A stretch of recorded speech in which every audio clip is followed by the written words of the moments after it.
Rasel রাসেলস বাইপার bypass না viper তো ওই ইন্ডিয়া থেকে নাকি পাহাড় থেকে সাগর হয়ে নদী হয়ে কি সাপ বাংলাদেশে ঢুকছে, কামড় দিলে সঙ্গে সঙ্গে মারা যায়। আমার এই জেনারেল শিক্ষায় শিক্ষিত লোকেরা জানে না। আমি আলেমদের তো এই জন্যই বলি যে দায়িত্ব নিয়ে সমাজে কাজ করতে হবে। এখন দেখা যাবে একদল আমাদের বিরোধিতা করবে, কিন্তু যেদিন তারা বুঝবে যে আলেম সঠিক বলেছে সেদিন আলেমদের বাপ ডাকবে। আল্লাহ মুফতি আমিন রহমাতুল্লাহ একটা কিচ্ছা শোনাইতেন। এক সিপাহী যাইতেছে, হঠাৎ দেখে গাছের গোড়ায় একটা লোক শুয়ে আছে, গাছ থেকে একটা সাপ নামতেছে, গর্ত খুঁজতেছে, নেমে দেখে যে একটা ভালো গর্ত দেখা যায়। গর্তটা কি? হা করে। অনেক মানুষ ঘুমাইলে দেখবেন যে একেবারে পুরা সাউন্ড বক্স খুলে রাখে।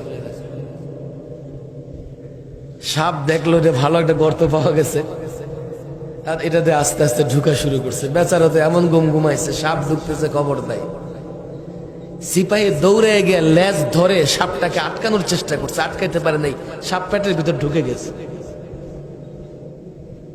এখন হাতে ছিল তার লাঠি, দিছে তার মায়ের।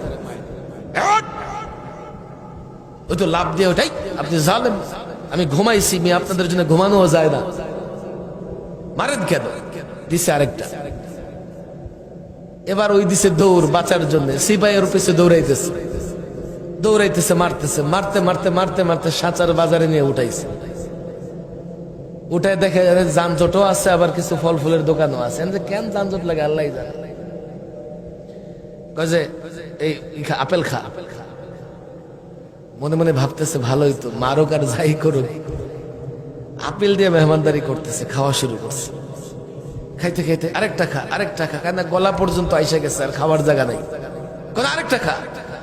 আরে ভাই এমন জালেম তো দেখি নাই, খাওয়া তো আমার ইচ্ছায়, আরেকটা খা।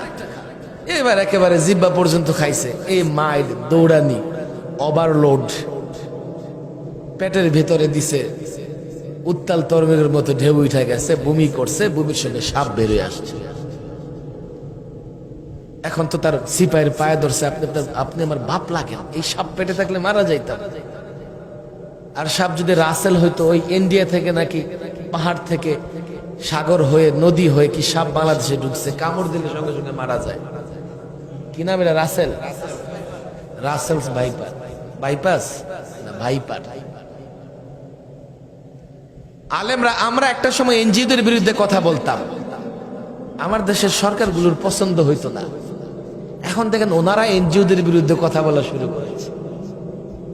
এনজিও গুলো বাংলাদেশে বসে পশ্চিমা ডলারের আশায়, পাউন্ডের আশায় তাদের এজেন্ডা বাস্তবায়ন করে। এই যে ট্রান্সজেন্ডার ইস্যু, এটা এনজিওদের আমদানি করা। স্বাস্থ্য সুরক্ষার নামে বেহায়াপনা, অশ্লীলতা, পাঠ্য পুস্তকে আমদানি করা, এটা এনজিওদের কাজ। নারীকে ঘর থেকে বের করে রাস্তায় নিয়ে আসা এনজিওদের কাজ। নারীর ভেতরে এমন স্লোগানের আবেগ তৈরি করে দেওয়া যা সমাজ ব্যবস্থাকে ধ্বংস করে দেয়, এনজিওদের কাজ। আমরা বলেছি এনজিওরা সমাজ নষ্ট করবে, রাষ্ট্র ব্যবস্থা নষ্ট করবে। ইস্ট ইন্ডিয়া কোম্পানি যেভাবে ব্যবসার নামে এসে ভারত দখল করেছিল, এনজিওরা বাংলাদেশ দখল করার রাস্তা তৈরি করে দেবে, তাদের বুঝে আসে নাই। এখন তারা বলতেছে আর আমরা আমাদেরকে বলতেছে হুজুর আপনারা ঠিকই বলছেন। দায়িত্ব নিয়ে কাজ করতে হবে। আজকে সমাজের যুবক তার না বুঝবার কারণে আপনাকে গালি দিবে, কিন্তু কাল যদি সে বুঝে আপনার পায়ে পড়বে। ইহুদি কারা? এই যুবক, তুমি তো ইহুদির পরিচয় জানো না, যার জন্য আমি যখন ইসরায়েলের বিরুদ্ধে স্লোগান দিয়েছি তুমি আমাকে টর্চার করতে দ্বিধা করো নাই।